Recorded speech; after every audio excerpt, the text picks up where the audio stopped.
വേദിയിലും സദസ്സിലിരിക്കുന്ന ബഹുമാനപ്പെട്ട മാന്യവിശിഷ്ട വ്യക്തികൾ എല്ലാവർക്കും നമസ്കാരം.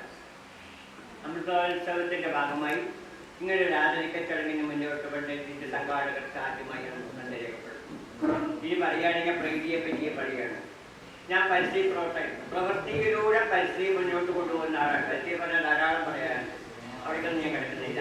ഭൂമിയും പ്രകൃതിയും കാലാവസ്ഥയും ഈ ഭാവി തലമുറയും എല്ലാം നിലനിൽക്കണമെങ്കിൽ മരങ്ങൾ വേണം. മരങ്ങളില്ലെങ്കിൽ മനുഷ്യൻ മാത്രമല്ല, ഈ പ്രപഞ്ചത്തിൽ ഒരു ജീവിക്കൽ നിലനിൽപ്പില്ല എന്നതാണ് സത്യം. കോടിക്കണക്കിന് നക്ഷത്രങ്ങളും ഗ്രഹങ്ങളും ക്ഷീരപഥങ്ങളും ഗാലക്സികളും നിറഞ്ഞ ഈ സൗരയൂഥ പ്രപഞ്ചത്തിൽ ജീവന്റെ തുടിപ്പുള്ള ഒരൊറ്റ ഗ്രഹം മാത്രമാണ് നമ്മുടെ ഓട്ടമയും വളർത്തമയുമായ ഭൂമി. ഈ ഭൂമിയുടെ നിലനിൽപ്പിന്, ആകെ വിസ്തൃതിയുടെ നിലനിൽപ്പിന് മൂന്നിലൊരു ഭാഗം മരങ്ങൾ വേണം. മനുഷ്യന്റെ ഇടപെടൽ കാരണം മനുഷ്യൻ മാത്രം ജീവിക്കാതെ മറ്റൊന്നും ഒരാൾ കൂടി ജീവിക്കാൻ പാടില്ല എന്നാണ്. ആ മനുഷ്യന്റെ ഇടപെടൽ കാരണം ഭൂമിയിൽ മരങ്ങളില്ലാതായി വരുന്നത് കൊണ്ടുള്ള ദുരന്ത ഫലങ്ങളാണ് കാലാവസ്ഥാ വ്യതിയാനവും ആഗോളതാപനവും കോവിഡ് വൈറസ് പോലെയുള്ള മാരകമായ രോഗങ്ങളെല്ലാം നമ്മൾ വന്നുകൊണ്ടിരിക്കുന്നത്. ഇപ്പൊ കുപ്പിവെള്ളം നമ്മൾ ബോട്ടിൽ വാങ്ങിച്ച് കഴിക്കുന്ന ശുദ്ധജലം എന്ന കയ്യിൽ കഴിക്കുന്നവരെ ഓക്സിജൻ ബോട്ടിൽ വാങ്ങിച്ച് കയറ്റി കെട്ടി വെച്ച് മൂക്കിക്കൊള്ളിൽ ട്യൂബിൽ ജീവിക്കുന്ന ഗതികെട്ട ജീവിതത്തിലേക്കാ പോയിക്കൊണ്ടിരിക്കുന്നത്. അവിടേക്ക് അത്രയ്ക്ക് മാത്രം അന്തരീക്ഷ പ്രാണവായു മലിനമായിക്കൊണ്ടിരിക്കുന്നു. കരയിൽ കിടന്ന് പിടഞ്ഞ് നശിക്കുന്ന മത്സ്യത്തിന്റെ ഗതിയൊക്കെ നമുക്ക് വരാറുണ്ട്. കാവലം ഉയർന്നു, ഭൂമി വെള്ളത്തിനടിയിലാകുന്നുണ്ട്, കടലെടുക്കാൻ പോകണം ഭൂമി. ഇതാണ് നമ്മൾ അനുഭവിക്കുന്ന ഏറ്റവും വലിയ പരിസ്ഥിതി ദുരന്തം. ഇപ്രകാരം ഓരോ നിമിഷവും മഹാദുരന്തത്തിലേക്ക് നീങ്ങിക്കൊണ്ടിരിക്കേണ്ട പ്രകൃതി ഇനി ഒരു ലോകമഹായുദ്ധം വരുന്നുണ്ട്. മൂന്നാം ലോകമഹായുദ്ധം, ഇരട്ട ലോകമഹായുദ്ധം വരുന്നത്. ഒന്നും നേരത്തെ കഴിഞ്ഞത് മനുഷ്യനും തമ്മിലുള്ള യുദ്ധം. ഇനി മൃഗങ്ങളും വന്യമൃഗങ്ങളും മനുഷ്യനും തമ്മിലുള്ള യുദ്ധമുണ്ട്. അത്രയും മാത്രം മനുഷ്യൻ കാറ്റിന്റെ ആവാസ തകർത്തുകൊണ്ടിരിക്കുകയാണ്. ശുദ്ധവായുവിനും ശുദ്ധജലത്തിനും വേണ്ടിയുള്ള ഒരു യുദ്ധം. രണ്ട് ലോകമഹായുദ്ധം ഇരട്ട വരാൻ പോകുന്നു. അപ്പൊ ഇതിലെല്ലാം മറുപടി മരം മാത്രമുള്ളൂ. മരം നടുക, പ്രകൃതിയെ രക്ഷിക്കുക എന്ന തിരിച്ചറിവ് മനസ്സിലാക്കിക്കൊണ്ട് 1 കോടി വൃക്ഷം നട്ട് ഭൂമിയെ തളിപ്പിക്കാൻ ലക്ഷ്യമായി ഓടിക്കൊണ്ടിരിക്കുകയാണ്. അപ്പോൾ ഈ ഭൂമിയും പ്രകൃതിയും കാലാവസ്ഥയും നിലനിൽക്കുന്നുള്ള താല്പര്യമുള്ള വ്യക്തികൾക്ക് എന്നെ എപ്പോൾ വേണം വിളിക്കേണ്ട നമ്പർ കൊടുത്തോളൂ. 94 95 38 52 41. ഒന്നുകൂടെ പറയാം. 94 95 38 52 49. ഇനി എന്നെപ്പറ്റി കൂടുതൽ അറിയണമെങ്കിൽ ദ ഗ്രീൻ മെൻ എന്ന ഡോക്യുമെന്ററി ഉണ്ട്. ABM മെഡിക്സോ അവനൂർ തയ്യാറി ദ ഗ്രീൻ മെൻ. ഇന്നത്തെ മലയാള മനോരമ സൺഡേ സപ്ലിമെന്റും നിങ്ങൾക്ക് നോക്കാം. അങ്ങനെ മരങ്ങളും പ്രകൃതിയും കാലാവസ്ഥയൊക്കെ നിൽക്കണമെങ്കിൽ നിങ്ങളുടെ വീട്ടിൻ്റെ അടുത്തേക്ക് ഞാൻ വരാം, അല്ലെങ്കിൽ ഞാൻ വിളിച്ചാൽ ഇങ്ങോട്ട് വരികയാണെങ്കിൽ അങ്ങനെ ഏത് രീതിയിലും ചെയ്യാം. ഒരു മരം നട്ട് പേപ്പറിൽ പരസ്യമെടുക്കാൻ വേണ്ടി എന്നെ വിളിക്കരുത്. വരികയാണെങ്കിൽ അത് നട്ട് സംരക്ഷിക്കാൻ താല്പര്യമുള്ളവർക്ക് എന്നെ വിളിക്കാം. അതിന് തയ്യാറി ഞാൻ വരുന്നതാണ്. ഇത്രയൊക്കെ പറയാനുള്ളൂ. കൂടുതലൊന്നും പറയാൻ ആഗ്രഹിക്കുന്നില്ല. എല്ലാവർക്കും നല്ല മാർഗം വേണമെന്ന്. ആദ്യമായിട്ടും ഗുരുക്കന്മാരുടെ മുന്നിൽ ഇതിനൊരു ആദരവ് കിട്ടിയെന്നുള്ള ഒരു വലിയ സന്തോഷത്തിലാണ്. ചെറുപ്പകാലം മുതൽ ഗുരുകാരണവന്മാരെ കണ്ടിരുന്ന വ്യക്തിത്വങ്ങളുടെ മുന്നിലാണ് കിട്ടുന്നത്. അതേപോലെ തന്നെ അടുത്ത തലമുറയും ഇതിന് മുന്നിലുണ്ട് എന്നുള്ളത് വലിയ സന്തോഷം. എന്തായാലും നമ്മുടെ വിഷയത്തിലേക്ക് വരാം. നമ്മുടെ ഇന്നത്തെ മീറ്റിങ്ങിൻ്റെ നമ്മൾ വെച്ചിരുന്ന സജഷൻ പോലെ ഒരു പഞ്ചായത്തിൽ അതിൻ്റെ 30% നമ്മൾ കാട് നട്ടു വളർത്തണം. അതിന് വേണ്ടിയിട്ടുള്ള നിയമ നടപടികൾ അല്ലെങ്കിൽ ഭരണകർത്താക്കൾ അതിന് മുന്നിലേക്ക് വരണം എന്നുള്ള ഒരു ആവശ്യകത എന്തുകൊണ്ടും ഇന്നത്തെ കാലഘട്ടത്ത് വളരെ അത്യാവശ്യമായ ഒരു കാര്യം തന്നെയാണ്.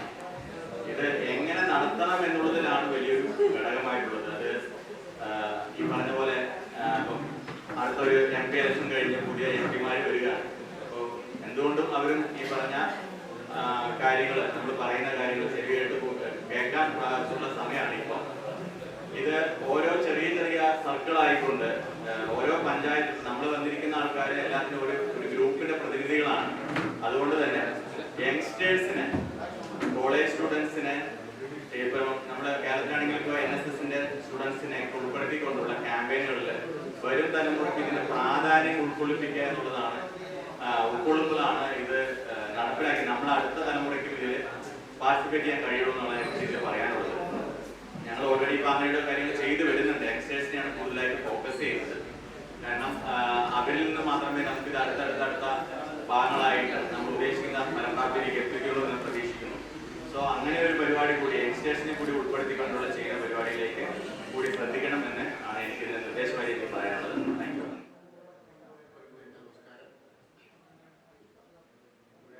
ചർച്ച ചെയ്യപ്പെടുന്ന വിഷയം ഓരോ പഞ്ചായത്തിലും 1/3 ഭൂമി കാടാക്കി മാറ്റണം എന്നുള്ളതാണ്.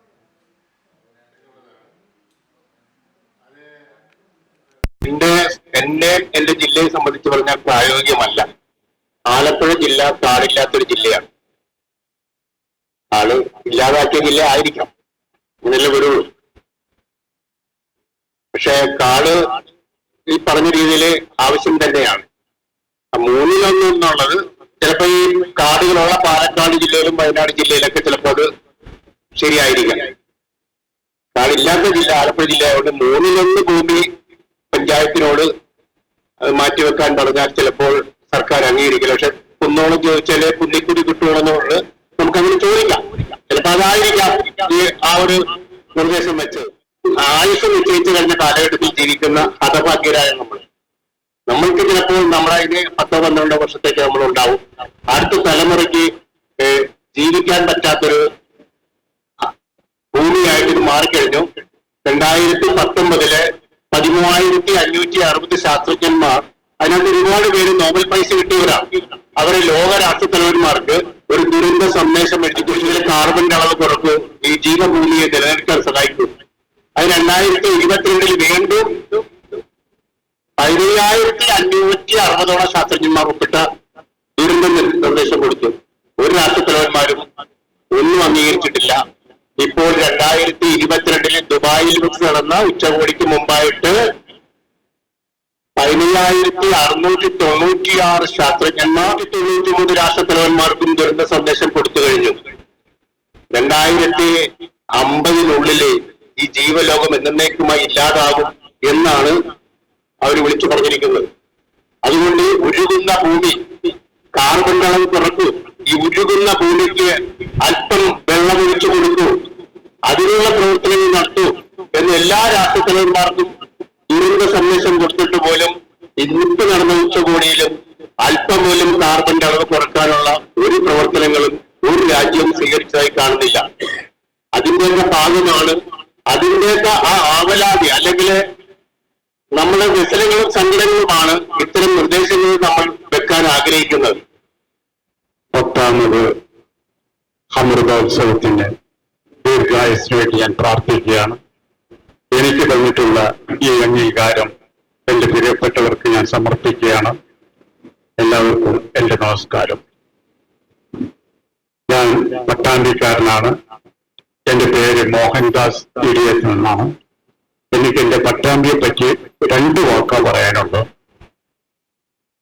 സംസ്കൃതത്തിന്റെ ഈറ്റില്ലത്തിൽ നിന്നാണ് പട്ടാമ്പിയിൽ നിന്ന് ഞാൻ വരുന്നത്. അതിലുപരി 64 പുതിയ തരം വിത്തുകൾ ഉൽപ്പാദിപ്പിച്ച് ലോകത്തിന് സമ്മാനിച്ച പട്ടാമ്പി അഗ്രികൾച്ചർ യൂണിവേഴ്സിറ്റിയുടെ തിരുമാറിൽ നിന്നാണ് വരുന്നത്. എന്നാൽ എനിക്ക് ഏറ്റവും വേദിയുള്ളൊരു കാര്യമാണ് ഞാൻ ഇവിടെ നിങ്ങളോട് സമർപ്പിക്കുന്നത്. പട്ടാമ്പിയുടെ നീള നദിക്കരയിൽ നിന്നാണ് വരുന്നത്. പക്ഷെ എനിക്കത് എവിടെയും പറയാൻ വലിയൊരു മാനക്കത. കാരണം ഇന്നത്തെ പുഴയുടെ അവസ്ഥകളൊന്ന് നമുക്ക് ചിന്തിക്കാം. ഇത്രേ എനിക്ക് പറയാനുള്ളൂ. കൂടാതെ 3 നിറങ്ങൾ ഞാൻ ഇഷ്ടപ്പെടുന്നു, നമ്മളും ഇഷ്ടപ്പെടണമെന്നാണ് ഞാൻ പറയുന്നത്. 1 നീല നിറം. ശുദ്ധവായു, ശുദ്ധവെള്ളം മലിനമായിക്കൊണ്ടിരിക്കുകയാണ്. 2 ഭൂമിയുടെ പച്ചപ്പ് അറിഞ്ഞും അറിയാതെയും വെട്ടിനശിപ്പിച്ചുകൊണ്ടിരിക്കുന്നു. 3 പ്രകൃതിയുടെ ശുദ്ധനിറം. അതായത് പ്ലാസ്റ്റിക് മാലിന്യങ്ങൾ നിറഞ്ഞ ഈ ഭൂമിയിൽ നമുക്ക് കാലുകുത്തുവാൻ പോലും വേദനാജനകമാണ്. ഈ 3 നിറത്തിന് വേണ്ടി അഹോരാത്രം പ്രവർത്തിക്കുന്ന എന്റെ സഹധർമ്മിണിയുണ്ട്, ഞാനുമുണ്ട്. എന്തായാലും എന്റെ ജീവിത അവസാനം വരെ ഈ പ്രവർത്തനം തുടർന്നു പോകും. നിങ്ങളുടെ എല്ലാവരുടെയും അനുഗ്രഹങ്ങളും ആയുസ്സുകളും ഉണ്ടായിരിക്കണം എന്ന് പ്രാർത്ഥിക്കുകയാണ്. അതിലുപരി എനിക്ക് തന്നിട്ടുള്ള ഈ അംഗീകാരം വളരെ വിലപ്പെട്ടതാണ്. അർഹതപ്പെട്ടതാണ്, ഞാൻ അർഹതപ്പെടാത്തതാണെന്ന് ഇന്നലെ പോലും ഞാൻ പറഞ്ഞിരിക്കുന്നു. എന്തായാലും ഗുരുവായൂരപ്പൻ സാറിനും ഉദ്ഘാടനം ചെയ്ത സാറിനും അതുപോലെ എല്ലാവർക്കും എന്റെയും എന്റെ കുടുംബത്തിന്റെയും നന്ദി രേഖപ്പെടുത്തുകയാണ്. നന്ദി, നമസ്കാരം, നിർത്തട്ടെ. ജൂൺ 5 ലോക പരിസ്ഥിതി ദിനമാണ്. ഈ കേരളത്തിന്റെ മുക്കിലും മൂലയിലും ആ ജൂൺ 5-ാം തീയതി മരം നടും. പിന്നെ ആരും ആ ഭാഗത്ത് തിരിഞ്ഞു നോക്കില്ല, ആ മരം ഉണങ്ങിപ്പോകും. വീണ്ടും അടുത്ത വർഷം ഫോറസ്റ്റ് ഈ വിദ്യാർത്ഥികൾ പരിസ്ഥിതി പ്രവർത്തകർ പരിസ്ഥിതി നട്ടുനടിക്കുന്നുണ്ട്, മറ്റ് പഞ്ചായത്തുകൾക്കെല്ലാം കൊടുക്കാറുണ്ട്. വീണ്ടും ഈ ആദ്യ വർഷം നട്ട ആ കുഴിയിലാണ് മരങ്ങൾ നടന്നത്. പിന്നെ ഒരു കാര്യം, ഈ വനം വകുപ്പ് ഫോറസ്റ്റ് വിഭാഗം കോടിക്കണക്കിന് മരങ്ങളാണ് ഓരോ വർഷം കേരളത്തിൽ വിതരണം ചെയ്യുന്നത്. ഇതിന് കോടിക്കണക്കിന് രൂപ ഫോറസ്റ്റ് ചെലവാക്കുന്നുണ്ട്. എന്നിട്ട് പോലും നമ്മുടെ നാട്ടിൽ വേണ്ടത്ര മരങ്ങൾ ഉൾപ്പെടെയുള്ള സംഘടനകൾ ചേർന്ന് ഇങ്ങനൊരു അമൃതോത്സവം നടത്തുമ്പോൾ നാളെ എന്ത് എന്നുള്ളത് കൃത്യമായിട്ടൊരു മാസ്റ്റർ പ്ലാൻ ഉണ്ടാവണം.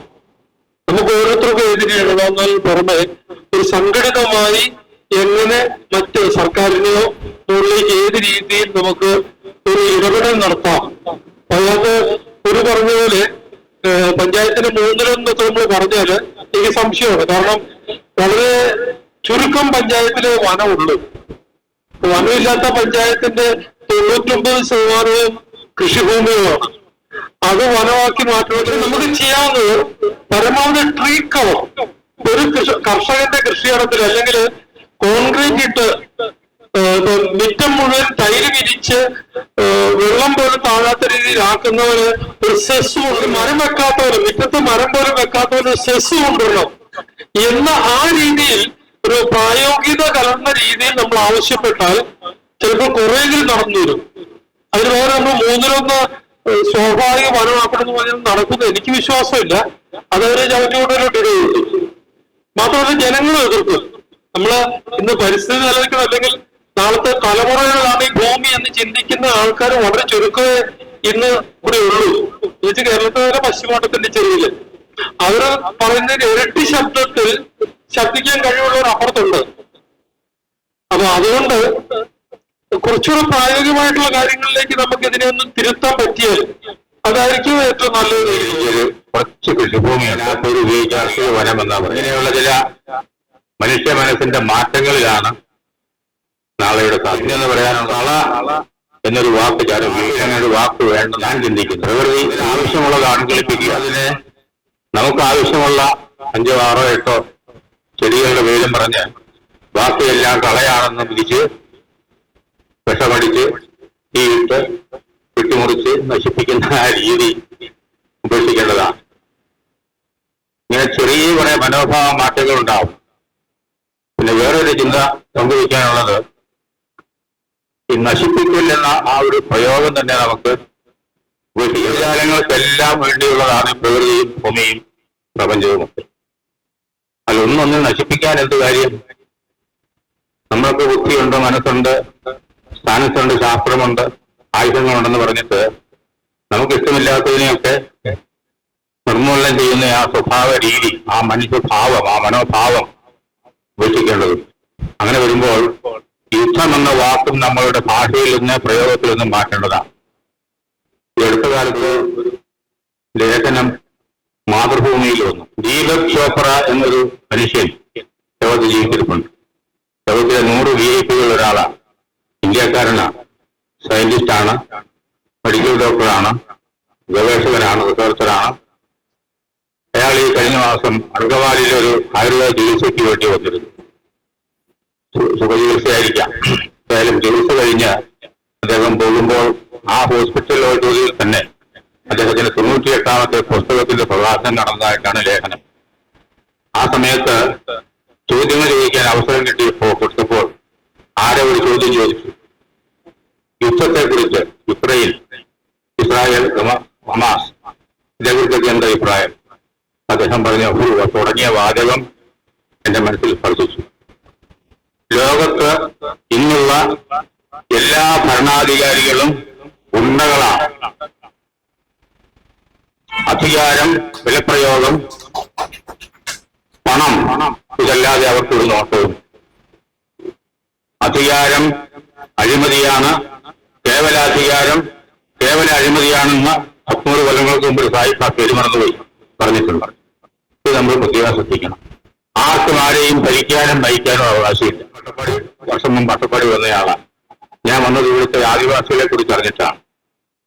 ഞാൻ അവരുടെ കൂടെ ആയിരുന്നു എന്റെ ജീവിതം മിക്കവാറും. പരമാവധി അവരുമായിട്ടുള്ള സൗഹൃദവും സഹകരണവുമാണ് എന്റെ ഇപ്പോഴത്തെയും ലക്ഷ്യം. അവരിൽ ഞാൻ പഠിച്ചത്, ഞാൻ അവരെ പഠിപ്പിക്കാൻ വന്നതല്ല, അവിടെ ഞാൻ പറയുമായിരുന്നു. മനുഷ്യരായിട്ട് സഹകരണത്തിൽ ജീവിച്ച ഒരു നല്ല മാതൃകയായിരുന്നു അവരുടെ. സ്വകാര്യ ഭൂമിയില്ല, ഒരു ഭൂമിയാണ് ഉണ്ടായിരുന്നത്. ഒന്നിച്ച് ജീവിച്ച്, ഒന്നിച്ച് കൃഷി ഇറക്കി, കമ്പളം ആഘോഷവും നടത്തി, ഒന്നിച്ച് കൃഷി പരിചരിച്ച്, ഒന്നിച്ച് വിളവെടുത്ത്, അങ്ങനെ ഒന്നിച്ച് പങ്കിട്ട് ജീവിക്കുന്ന ഒരു ജീവിതം. അതിനുള്ള ഒരു മനസ്സ് നമുക്കുണ്ടാകാത്തിടത്തോളം കാലം നമ്മൾ സ്വപ്നം കാണുന്ന നന്മകളും ഒന്നും വരികയില്ല. അതിനുള്ള സാധ്യതകൾ തേടിക്കൊണ്ടുകൂടെയാണ് ഞാനിരിക്കുന്നത്. മനുഷ്യൻ ആദിവാസി ജീവിതത്തിന്റെ ആ മാതൃകയിൽ, സാധാരണ ജീവിതത്തിന്റെ മാതൃകയിൽ അധികാരമില്ലാതെ, ഭരണമില്ലാതെ, നിയന്ത്രണങ്ങളില്ലാതെ, ശിക്ഷയില്ലാതെ, ജയിലില്ലാതെ. നമുക്കറിയാമല്ലോ, സ്കാൻഡിനേവിയൻ രാജ്യങ്ങൾ, അവിടെ ഹാപ്പിനെസ് ഇൻഡസ്ട്രിയിൽ അവരെല്ലാം അവിടെ ഹയ്യ. കാരണം എവിടെയാ? അവിടെ പോലീസിന് ജോലിയില്ല, ജയിലിൽ ആളുകളില്ല, അതുപോലെ കോക്കോട് ആരാധനാലയങ്ങളും മതങ്ങൾക്കും ഒന്നും ആളുകളില്ല. ഇതൊക്കെ മനുഷ്യന് അനാവശ്യമാണ്. ഇതെല്ലാം മനുഷ്യനെ അടിമകളാക്കി, അടിമപ്പണി ചെയ്യിച്ച് വികസനം ഉണ്ടാക്കാനുള്ള പരിപാടികളാണ്. ഇതൊന്നും ആവശ്യമില്ല. മനുഷ്യരെ അവരുടെ വഴിക്ക് വിടുക, ജീവജാലങ്ങളെ അവരുടെ വഴിക്ക് വിടുക. മനുഷ്യൻ ജന്മനാ നന്മയാണ്, ജന്മനാ തിന്മയല്ല. ജന്മനാ തിന്മയാണെന്ന് ദൈവങ്ങളും മതങ്ങളുമാണ് മനുഷ്യനെ പഠിപ്പിച്ചത്. അല്ലെ, മനുഷ്യൻ ഉണ്ടാക്കിയ ദൈവങ്ങളും പഠിപ്പിച്ചതാണ്. മനുഷ്യൻ ജന്മനാ നന്മയാണെങ്കിൽ മനുഷ്യനെ അടിച്ചു വെട്ടി ഭരിക്കേണ്ട കാര്യമില്ല. ഒന്നേ ഉള്ളെങ്കിൽ വിലക്കൊണ്ടടിക്കണമെന്നുള്ള തത്വം നമ്മൾ ഉപേക്ഷിക്കണം. കുട്ടികൾ കുഴപ്പം കാണിച്ചു കഴിഞ്ഞാൽ അവരുടെ തല്ലി വളർത്താഞ്ഞിട്ടാണെന്ന് പറയുന്ന രീതി നമ്മൾ ഉപേക്ഷിക്കണം. അമ്മയുടെ ഗർഭപാത്രത്തിൽ 7-9 മാസം നമ്മൾ ജീവിച്ചവരാണ് നമ്മളെല്ലാം. അതാണ് നമുക്ക് ചിന്തിക്കാവുന്ന ഏറ്റവും മോഹനമായിട്ടുള്ള അവസ്ഥ. ഈ അവസ്ഥയിൽ നിന്നുള്ള പുറത്താക്കപ്പെടലാണ് ജനനം. ആ ജനിക്കുന്ന കുട്ടിയുടെ മാതാപിതാക്കളും മുതിർന്നവരും ചെയ്യേണ്ടതെന്നാണ് അമ്മയുടെ ഗർഭപാത്രത്തിന് തുല്യമായിട്ടുള്ള സ്വസ്ഥതയും സുസ്ഥിതിയും സാധിക്കുന്ന തരത്തിലുള്ള ജീവിത സാഹചര്യം ഉണ്ടാക്കി കൊടുക്കുക. അതിനു പകരം സ്കൂൾ നടത്തി, പേടിപ്പിച്ച്, വിരട്ടി, അടിച്ച് വിധേയമാക്കുന്ന രീതിയൊക്കെ ഉപേക്ഷിക്കേണ്ടതാണ്. ലെനിൻ ആന്റണി എന്നാണ്. ഈ ആനക്കെട്ടിക്ക് മുൻപ് മട്ടത്തുകാട് എന്നുള്ള സ്ഥലത്ത് ആദി എന്നുള്ള സ്ഥലം 2010 മുതൽ 21 വരെ ഉണ്ടായിരുന്നു. കഴിഞ്ഞ 3 വർഷം ഔട്ടായിരുന്നു. തിരുവനന്തപുരത്തേക്ക് തിരിച്ചു വേണ്ടി ഞാൻ 1 മാസമായിട്ടുള്ളൂ. വേണ്ടി വന്നത് വളരെ സന്തോഷമുണ്ട്. ഇവരെല്ലാവരും പരിചയം വളരെ സന്തോഷമുണ്ട്. ഗുരുവായൂർ സാറിനെയും ശരവണ സാറിനെയും ബാലകൃഷ്ണനും എല്ലാ വീടുകളെ ഒന്നിച്ചു വരുന്നതിൽ വളരെ സന്തോഷം. ജസ്റ്റ് 1 മിനിറ്റോട് ഞാൻ ഞങ്ങളുടെ കാര്യം പറയാം, എന്നിട്ട് നമുക്ക് ചില ശേഷം പറയാം. വന്ന സമയത്ത് കിഴക്കൻ അട്ടപ്പാടി, ഈസ്റ്റേൺ അട്ടപ്പാടി എപ്പോഴും ഡ്രൈ ഏരിയയാണ്, മഴ കുറവുള്ള സ്ഥലമായിരുന്നു. അവിടെ ഒരു 22 ഏക്കർ വരണ്ട ആ ഭൂമി, പ്രത്യേക ആർക്ക് വേണ്ടാത്ത സ്ഥലം, 1 ലക്ഷത്തിന് ഞങ്ങൾക്ക് 2008 കിട്ടിയതാണ്. അവിടെ നമ്മൾ വാങ്ങിച്ച് കഴിഞ്ഞ 10-15 വർഷമായിട്ട് മരം വയ്ക്കലാണ് മെയിൻ പരിപാടി. ഫോറസ്റ്റ് ഡിപ്പാർട്ട്മെന്റ് ഒക്കെ ചേർന്ന് എല്ലാ വർഷവും 1000 കണക്കിന് വൃക്ഷം 1000-2000 വെച്ച് ഞങ്ങൾ എടുക്കുമായിരുന്നു.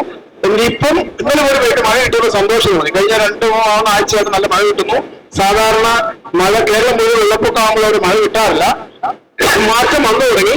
കുറെ മാനും മയിലും ജീവികളൊക്കെ ചിലപ്പോഴെങ്കിലും ഞങ്ങൾ വയ്ക്കുന്നതൊക്കെ നശിപ്പിക്കുമെങ്കിൽ പോലും ഞങ്ങൾ നിർത്താതെ മരുമച്ചുകൊണ്ടിരിക്കുകയാണ്. ബാലേട്ടനൊക്കെ പലപ്പോഴും വന്ന് അവിടെ നമ്മുടെ പരിപാടിയിൽ പങ്കെടുത്തിട്ടുണ്ട്. 10-40 ഇവിടെ സ്കൂളുകളുണ്ട് അട്ടപ്പാടി മുഴുവൻ. ഇപ്പൊ താലൂക്കാണ്. ഓരോ സ്കൂളുകളും പരിസ്ഥിതിയായിട്ട് ബന്ധപ്പെട്ടുള്ള പരിമിത്ര എന്ന് പറഞ്ഞിട്ട് ഫ്രണ്ട്സ് ഓഫ് ട്രീസ് എന്ന് പറഞ്ഞിട്ട് പട്നയിൽ തുടങ്ങിയ സ്റ്റുഡൻസ് എൻവയൺമെന്റൽ മൂവ്മെന്റിന്റെ ഭാഗമായി നമ്മളെല്ലാ സ്കൂളും ബോധവൽക്കരണം നടത്തുമായിരുന്നു. അപ്പൊ അതിന്റെ ഭാഗമായിട്ട് ഒരു മേളയൊക്കെ വർഷങ്ങളായിട്ട് നമ്മൾ തരിമിത്ര എക്കോ ഫെസ്റ്റ് ഒക്കെ നടത്തും. അപ്പൊ ഗുരുവായൂർ സാറ്, നമ്മുടെ ശരവണ സാറൊക്കെ വന്നിട്ടുണ്ട്. നിങ്ങൾ പലരും എല്ലാവരും വന്നിട്ടുണ്ട്. ഭയങ്കര സന്തോഷമുണ്ട്. വീണ്ടും നിങ്ങൾക്ക് വരാം. ഇപ്പോഴും അത് വലിയ കാറായിട്ടില്ല, പക്ഷെ നമ്മുടെ ആസിറ്റീസ് വലിയ, അതായത് വലിയ ഒരു കൃഷിയോ മറ്റൊന്നുമില്ല. പൂർണ്ണമായിട്ടും ജീവികൾക്കൊക്കെ വരാനും ഒരു 6 പോലത്തെ സ്വപ്നമാണ് നമുക്കുള്ളത്. അത് 100 ഏക്കർ ശരവണ സാറൊക്കെ പോണ്ടിശ്ശേരി കാടാക്കിയതുപോലെ ഇവിടെ നമുക്ക് നമ്മുടേതായ രീതിയിൽ കാടുകൾ ശരിക്കും വളർത്താനുള്ള ശ്രമമുണ്ട്. വെറൈറ്റി ട്രീകളുണ്ട്, മെഡിസിനൽ പ്ലാന്റ്സ് എല്ലാം. നേരത്തെ പറഞ്ഞതുപോലെ ഒന്നും കളയാനില്ല, എല്ലാം മെഡിസിനൽ പ്ലാന്റ്സ് ആണ് ആ ഭാഗത്തുള്ള എല്ലാം തന്നെ. അതുകൊണ്ട് നമുക്ക് അഭിമാനമുണ്ട്. നമുക്ക് ഈ വിഷമം തോന്നുന്നത് ഇപ്പം മാനസ അച്ഛനെ പോകുന്നുണ്ട്. മാനസാറിന് വരുമ്പോ ഇവിടെ എല്ലാ ഫ്ലാറ്റുകളും അതുപോലെ കംപ്ലീറ്റ് നശിപ്പിക്കുന്നു. ഇവിടെ പ്രതിഷേധിക്കാൻ പറ്റില്ല.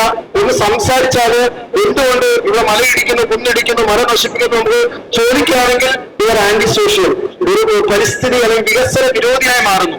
പരിസ്ഥിതിക്ക് വേണ്ടി സംസാരിക്കാൻ പറ്റുന്ന അവസ്ഥ. 2012-13 കസ്തൂരി രംഗൻ മാധവ് ഗാഡ്ഗിലിന് വേണ്ടി സംസാരിച്ചപ്പോൾ നമുക്ക് ശരിക്കും ഉത്തരവാദിത്തപ്പെട്ട ഒരാളാണ്. അപ്പൊ പരിസ്ഥിതിക്ക് വേണ്ടി സംസാരിക്കാൻ പറ്റാത്തൊരവസ്ഥയിൽ പക്ഷെ നിങ്ങൾ ഉള്ളപ്പോൾ നമുക്ക് ഒന്നിച്ച് മുന്നോട്ട് നീങ്ങണം. ഈ നാടിന് വേണ്ടി ഇവിടെ 3 പഞ്ചായത്താണ്. ഷോളൂര് പുതിയൊരു അകലെയുണ്ട്. നമ്മുടെ ഷോളൂര് പഞ്ചായത്താണ്. ഷോളൂര് പഞ്ചായത്തില് പ്രത്യേകിച്ച് ഈ രാഷ്ട്രീയക്കാരെ നമ്മൾ ഭരണകർത്താക്കളെ സ്വാധീനിക്കുകയും അതിലൂടെ ഇതിനെ കുറിച്ച് പ്രത്യേകിച്ച് മരം വയ്ക്കുന്നതിന്റെ നാടിനെ പ്രത്യേകം മരം വെട്ടി രാത്രികളൊക്കെ വർഷങ്ങളായിട്ട് കടത്തിക്കൊണ്ട് പോകുന്നുണ്ട്. ഇനി അത് നടക്കരുത്. ഇവിടെയുള്ള പ്രകൃതിയെ സംരക്ഷിക്കണമെന്നുള്ളതാണ്. ഒന്നിച്ച് നമുക്ക് നിൽക്കുകയാണെങ്കിൽ together we can bring a big change എന്നുള്ളതാണ് എന്റെ വിശ്വാസം. അപ്പൊ നിങ്ങളെ സപ്പോർട്ട് ചെയ്യണം. നിങ്ങൾക്കൊക്കെ മട്ടത്തുകാരുടെ ആദിയിലുള്ള പരിസ്ഥിതി സെന്ററിലേക്ക് കൃത്യമായി സ്വാഗതം ചെയ്യും. അപ്പോ ഈ സംഘടനയിൽപ്പെട്ടിട്ടുള്ള ആൾക്കാർ എല്ലാവരും കൂടി ആ സംഘടനയിലുള്ള 1-2 പേര് വീതം ഉള്ളൊരു വാട്സപ്പ് ഗ്രൂപ്പ് ഉണ്ടെങ്കിൽ അതിനകത്ത് ഇത്തരം വിഷയങ്ങൾ ഡിസ്കസ് ചെയ്തിട്ട് ചെയ്യുകയാണെങ്കിൽ കുറെ കൂടി ഭംഗിയായിരിക്കുന്നുള്ള ഒരു സംഘടിതമായിട്ട് ഉള്ള ഒരു പ്രവർത്തനം അതിനകത്ത് വളരെയധികം ഭംഗിയായിരിക്കും വിചാരിക്കുന്നു.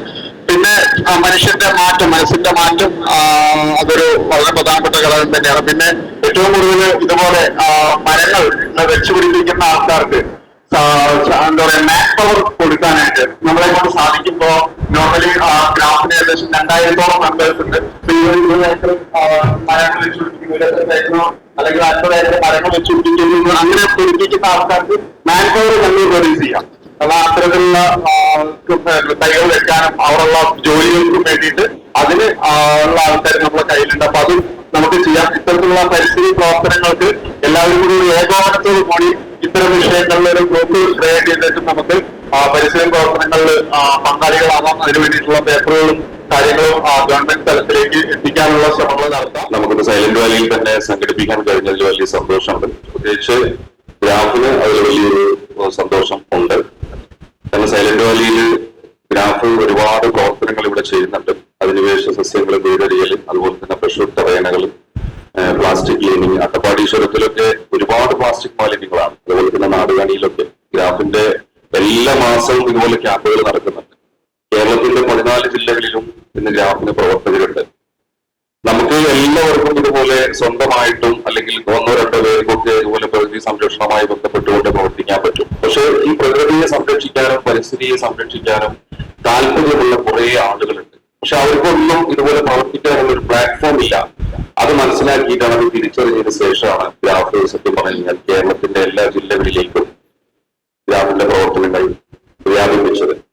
ഗ്രീൻ റെസ്ക്യൂ ആക്ഷൻ ഫോഴ്സ് എന്നാണ് ഗ്രാഫിന്റെ സംഘടനയുടെ മുഴുവൻ പേര്. പച്ചപ്പിന്റെ വീണ്ടെടുപ്പുകാർ എന്ന് ഞങ്ങൾ അറിയപ്പെടുന്നു. ഇന്ന് ജൂൺ 5-ന് പരിസ്ഥിതി ദിനത്തില് കേരളത്തിന്റെ എല്ലാ ജില്ലകളിലും പ്രോഗ്രാമുകൾ നമ്മൾ കോർഡിനേറ്റ് ചെയ്യാണ്. അതായത് ഓരോ നമ്മൾ സത്യം പറഞ്ഞ ക്യാമ്പുകൾ വെക്കുന്ന സമയത്ത് വിവിധ ജില്ലകളിലുള്ള ആളുകൾ എല്ലാവരും ആ ഒരു ക്യാമ്പിലേക്ക് എല്ലാ ജില്ലക്കാരായിട്ടുള്ള ആളുകളും തിരുവനന്തപുരത്ത് നിന്നാണെങ്കിലും കൊല്ലത്ത് നിന്നാണെങ്കിലും ആലപ്പുഴയിൽ നിന്നാണെങ്കിലും ഇവരൊക്കെ എല്ലാവരും ആ ഒരു ക്യാമ്പിലേക്ക് വന്നു ചേർന്നുകൊണ്ട് എല്ലാവരും കൂടെ കൂടി ഒരു ക്യാമ്പ് നടത്തുന്ന ഒരു പദ്ധതിയാണ് ഗ്രാഫ് ചെയ്തു വരുന്നത്. പക്ഷെ ഈ ജൂൺ 5-ന് നമ്മൾ ചെയ്യുന്നത് എല്ലാ ജില്ലകളിലും ഒരേ സമയത്ത് ആ ഒരേ നൈറ്റിൽ തന്നെ എല്ലാ ജില്ലയിലും ഗ്രാഫ് എന്ന സംഘടനയുടെ പ്രോഗ്രാം നടക്കുകയാണ്. അപ്പൊ അത് ഏതൊക്കെ ജില്ലക്കാരാണെങ്കിലും ഏത് ജില്ലയിലുള്ള ആളുകളാണെങ്കിലും അവർക്ക് അതിൽ പങ്കാളികളാവാൻ പറ്റും. ഒരുപാട് സോഷ്യൽ ഫോറസ്റ്റുമായി ബന്ധപ്പെട്ടുകൊണ്ട് മരത്തൈകൾ ഒരുപാട് നമ്മൾ കളക്ട് ചെയ്ത് വെച്ചിട്ടുണ്ട്. സ്കൂൾ തലങ്ങളിൽ ബന്ധപ്പെട്ടുകൊണ്ട് സ്കൂളുകൾ PTA ഉൾപ്പെടുത്തിക്കൊണ്ട് അവിടുത്തെ കുട്ടികളെ ഉൾപ്പെടുത്തിക്കൊണ്ട് ഒരുപാട് വിവിധങ്ങളായിട്ടുള്ള പ്രവർത്തനങ്ങളാണ് ഈ ജൂൺ 5-ന് ഗ്രാഫ് ആവിഷ്കരിച്ചിട്ടുള്ളത്. ഞാൻ പറഞ്ഞു വന്നത് നമ്മളെല്ലാവരും ഇതിന് താല്പര്യമുള്ള കുറെ ആളുകൾ നമ്മുടെ സംസ്ഥാനത്ത് അല്ലെങ്കിൽ സംസ്ഥാനത്തിന് പുറത്തൊക്കെ ഈ പരിസ്ഥിതിയെ സംരക്ഷിക്കാനും പ്രകൃതിയെ സ്നേഹമുള്ള ഒരുപാട് ആളുകളുണ്ട്. പക്ഷെ അവർക്കൊന്നും ചിലപ്പോ നിങ്ങൾ ഈ വന്നിരിക്കുന്ന ആളുകളെ എല്ലാവരെയും പോലെ ഒറ്റയ്ക്ക് ഒന്നും ചെയ്യാൻ കഴിയാത്ത ആളുകളായി.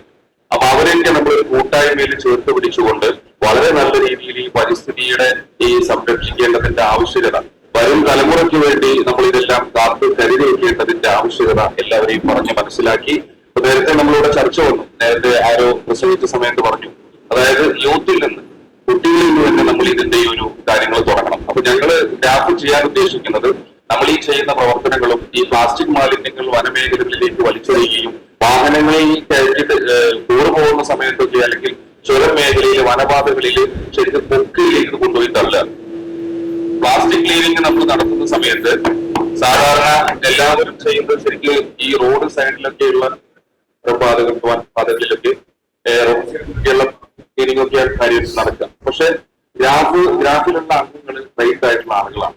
വടം കെട്ടി ഇറങ്ങി കൊക്കയിലേക്ക് ഇറങ്ങി താഴേക്ക് വലിച്ചെറിയുന്ന ചാക്കിൽ കെട്ടി വേസ്റ്റ് തള്ളുന്ന മാലിന്യങ്ങൾ തള്ളുന്ന ഈ മാലിന്യത്തെയാണ് ഗ്രാഫ് ഈ കാട്ടിൽ നിന്ന് എടുക്കുന്നത്.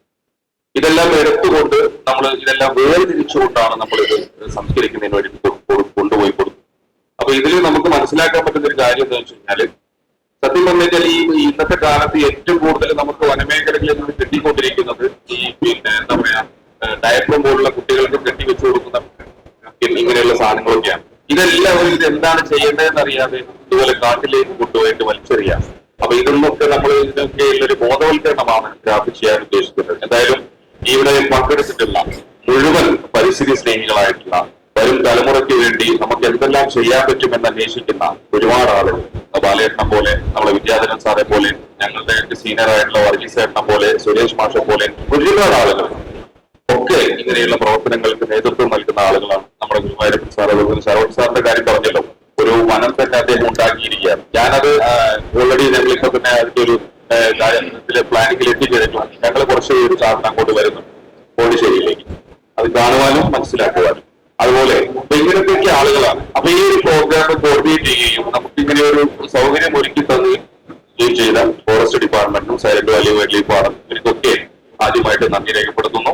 അതുപോലെ തന്നെ ഇത് കോർഡിനേറ്റ് ചെയ്ത ഗ്രാഫിന്റെ സംസ്ഥാന പ്രസിഡന്റ് രതീഷ് സാറ്, അതുപോലെ തന്നെ ഗുരുവായൂരപ്പൻ സാറ്, ഉദ്ഘാടനം ചെയ്ത ശരവണൻ സാറ്, ഇവിടെ വന്നിട്ടുള്ള മുഴുവൻ ആളുകൾക്കും ഇതുമായി സഹകരിച്ച എല്ലാവർക്കും ഈ ഒരു സംഘാടകരുടെ പേരിൽ എന്റെ വ്യക്തിപരമായ പേരിലും നന്ദി അറിയിച്ചു കൊള്ളുന്നു.